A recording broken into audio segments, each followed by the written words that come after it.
What's up everybody? Welcome back to another video. Corey here from Freaky Tall Reviews, where we do short reviews for tall people. Today I have a special video that's quite a bit different than what I normally bring to this channel. One thing in the big and tall retail industry that I haven't had a lot of chances to bring to my audience is a clothing line for women. 99% of the Freaky Tall audience is men, and a lot of the retail space in the big and tall world is focused around taller men. However, tall women need options too. Today I'm excited to bring to you a company that focuses exclusively on tall women, the Elevated Closet. So since I can't really wear the products, I'm sure some of you out there would like to see that. Today is going to be an interview style video with the owner of the Elevated Closet, Jordan Smith. So let's dive right in and get to meet Jordan.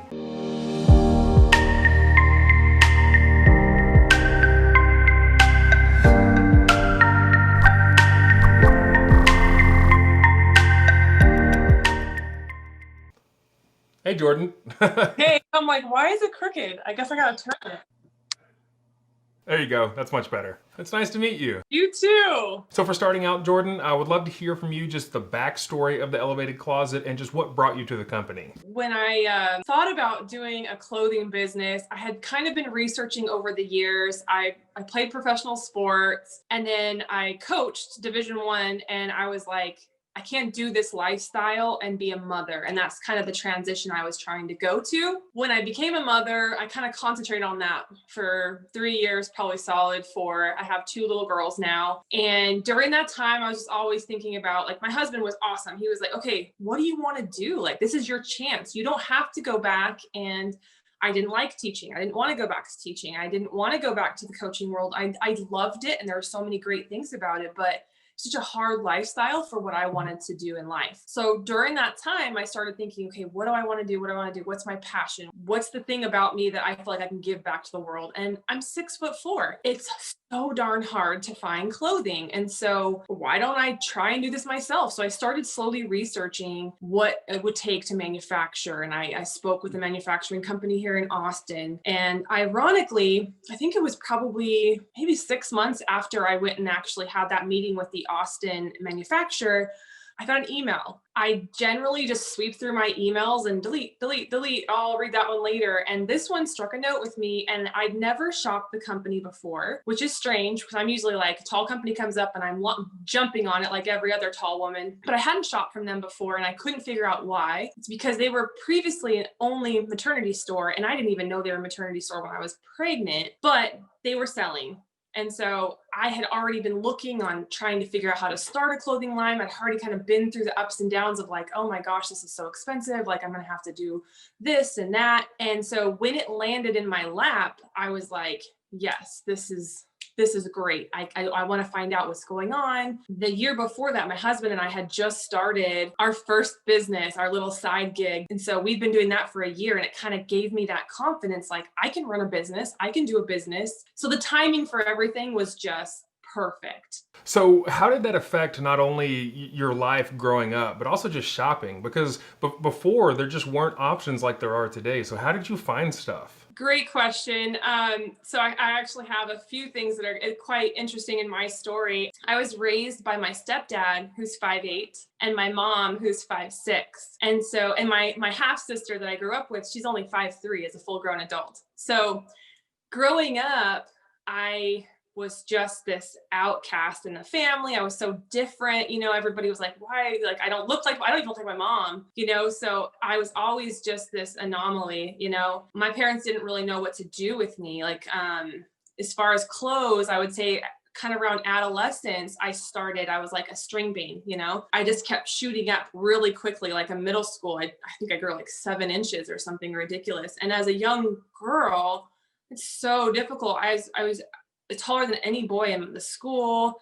Going to dances was just terrifying. So yeah, it's totally different from a guy, because guys are like, I'm the king of the school. And for me, I just felt so different, and I just stood out. And you know how it is with kids in school. It's just, they find something to see that you're different and pick at it, you know? So I dealt with a little bit of bullying and stuff like that. But finding clothes was difficult, not only because I was tall, but my parents didn't have hardly any money. My dad was a business owner. My stepdad who raised me, He was a business owner. He was a mechanic. My mom worked with him on and off as a waitress. So we didn't have very much money. So if there were any kind of name brand clothes out there that would fit me, I don't think we really knew about it, but they tried hard to find things to work for me. So like back in the day when I was just a twig, Wrangler's jeans for women, they make them a little bit longer because they're wearing boots. So the cowgirls need that little extra length for their boots. I got away with wearing those. And then, I was playing basketball and shoes became a difficulty because I was wearing men's basketball shoes. However, because I was so young and so skinny, my foot was narrow. So my parents, like, of course, they're trying to help me be successful too. They found New Balance back in the day, which, okay, I don't know about anybody who's not a basketball player, but part of being a basketball player is having legit shoes. Nike, Jordans, like the best shoes. And I'm wearing New Balance. That didn't help with the ridiculing either. Growing up like that, I know it's not the easiest, and it seems the tall community as a whole has issues with confidence. Like for me, my mom always told me I had to be careful with the smaller kids or I might hurt them. So you develop this mentality of I need to be a normal person, and you start kind of hunching down and trying to be normal. And it really hurts confidence. So if you don't have something like sports to draw you out of that, you can kind of get stuck in that shell. What is maybe some inspiration you would have for tall girls that are going through the same feelings that you went through growing up and might be going through their own struggles? Very good question. Luckily, I did have sports to help me through my confidence issues, but it's something that I've been pondering a lot. I've got, as you can see behind me, I've got two little girls that are going to be tall girls. They're off the charts. So it's something that I constantly think about. And as I'm running this clothing line, I'm thinking of as well, if I could go back and tell my young self as a tall young woman, if today, like just to stand up, embrace your height. People are not looking at you because you're odd or different. They're looking at you because you're amazing, you're statuesque, you're a vision, and if people do comment about that, that's their insecurities because they see you standing out and looking amazing. And they're wanting to point that out and make you feel bad to make themselves feel better. That is probably the biggest thing that I would tell any young woman today, just that it's such a blessing. And although sometimes it can feel daunting, especially when you're trying to figure out dating, date a short guy. I wish I would have been okay with dating shorter guys because I might have missed somebody who was better for me than just going to look for someone who is taller than me. And I know there's a lot of women out there that are dating guys that are shorter than them and they're 6'2" dating a 5'10" or 5'7". Like that's okay. If he's nice to you and treats you well, then it's okay. You can be taller. I think that we get stuck in this, I'm a woman and I mean, I've dealt with it my whole life. Like I want to be small and I want to fit into the man's nook, like I want to be taken care of. You can take care of yourself. You can stand next to him and be beautiful and be taller than him, and it's not a problem. That's awesome. I'm sure a lot of young girls would really appreciate hearing that. So with your basketball career, you played at the University of New Mexico from 2000 to 2003. And just in 2012, you were inducted into the Athletics Hall of Honor. How was that and how do you feel about that? It's still surreal because when I was there in the moment, I didn't think I was that good. I always had that imposter syndrome where I'm like, I think I just better like try and get through this because I think they're all going to figure out I'm a fraud. But it's funny because when I was inducted into the Hall of Fame, I was like, man, I was pretty good, wasn't I? It was surreal. It was super. It's such a huge honor. I was there with some really big ex-Lobo players, and I was just standing there and thinking, you know what, I do deserve to be here. I was pretty great, and as an older person, it's easier to have that confidence, but I wish I would have had that confidence a little bit younger. That's awesome. And you got the chance to play for the Minnesota Lynx and the WNBA at the professional level. It's so rare for any athlete to make it to the professional level. So how did that feel? Amazing. I played high school volleyball pretty competitively. And a lot of people will say I was probably a better volleyball player. I chose to play basketball in the mid 90s because the WNBA was coming about. So for me, that was just the ultimate goal, was to get there and play at that at the highest level, and I made it. And I remember my agent, I had got on the team finally, and he was like, "You're one of 169 women across the entire world that are in the league this year. That is a super small percentage." And I just remember thinking, oh my gosh, this is amazing. And I sat on the bench and looked out on the floor and saw women that I had grown up watching. Lisa Leslie. I actually hit a 3 on Lisa Leslie. Like, I played against Rebecca Lobo. Later on with Team Canada, I played against Candace Parker and all the top names you could think of. And it makes you feel proud to get there and just to be there in the moment with those fantastic women. So I was super proud to be there.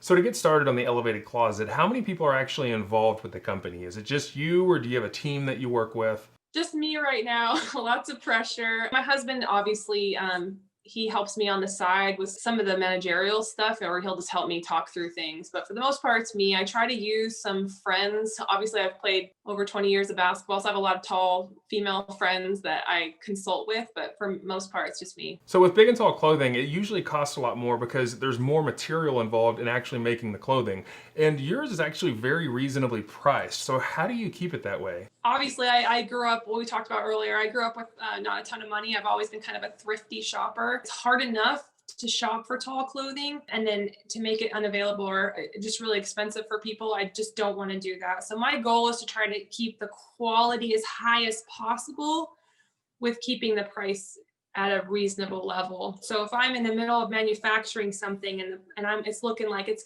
gonna cost more than I think, I'm gonna have to change some directions and try to figure it out, because I just don't want to go above certain price points. And I just think people are like, that's just too expensive, you know? I don't want to go into too much detail, but with manufacturing, especially when you're building a new product, you have to buy a certain amount of items, and it's really hard to sell those items when you have that many. And if you make one item and it's terrible, you're stuck with a lot of them.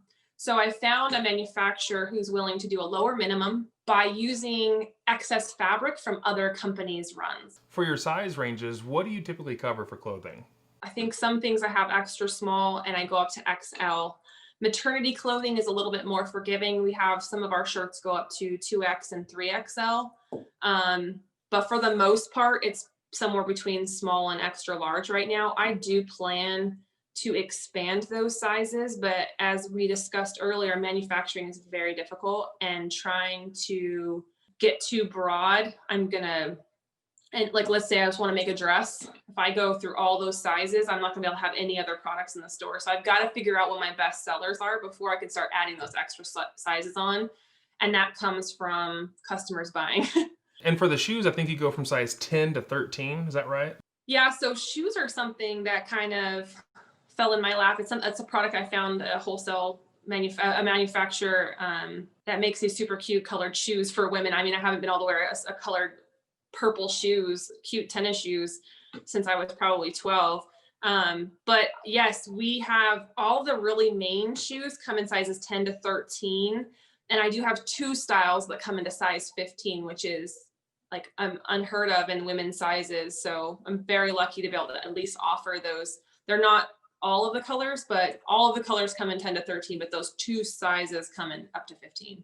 Are there any lineups that you're planning to expand on anytime soon? Like any maybe new shoe styles or anything? And if you can't share, I totally get it. No worries. Yeah, I'm really excited. I have a couple things in the works right now. Basically, when I first took over this business, I did surveys. I asked tons of people. I'm just trying to keep in contact with my customers, with the tall girl world. One of the number one things that women asked for were pajama pants.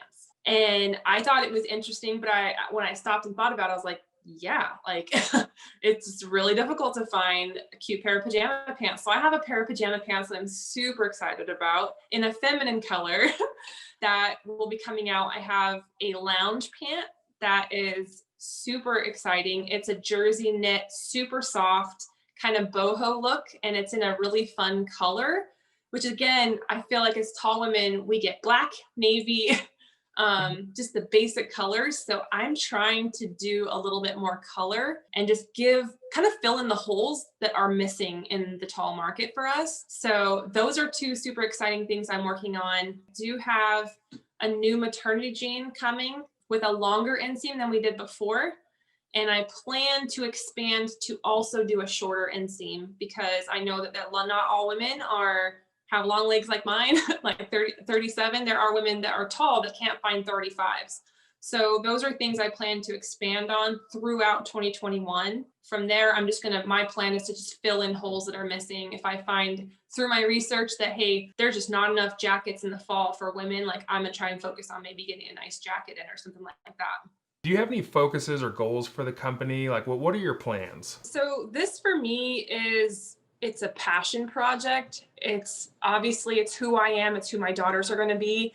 I want to eventually be able to give back. I can't talk about it now, but I do have a plan to do something in the spring to give back to company from purchases of one of my items. So that's something that ever since I even thought about doing this, I wanted to do something to give back, and mainly to the female community. And then like I was telling you before, I really want to be able to fill in those holes that are missing in the market. And I know that right now my store does not have long sleeves. It doesn't have the pant selection that I need. And that's the things I'm going to be filling in this year. I'm really focusing on. Is there anything else at all that you would like for your audience to know for the elevated closet? Yeah, as a tall woman, for me, it's not as much about making money, which of course I have to make money to be able to run this business. But for me, it's being able to connect with the community of like minds, and the struggles that we've gone through as tall women, tall people. It's very unique, and it can be really hard at times, and it can be really amazing at times. And I just feel like I want to build a community within my clothing brand. For me, it's really hard because I don't feel like I want to be in front of the camera all the time, but I think it's something that I want my community to know that I'm just like them, and I have the same struggles as they did. I will be turning 40 this year, so I've been through it for a while. As I said, I have daughters that are going to be going through it. So, I just want to build that community and help everybody feel comfortable shopping and knowing what fits and looks good on their bodies. So I think what you're doing is fantastic, and I'm really excited to see how the elevated closet grows. Most of the retail industry around big and tall products are really geared towards men. So I think that you're a pioneer in the retail space, and I think what you're doing is fantastic. So let's see what 2021 has in store for you. Thank you so much. That means a lot. I appreciate that.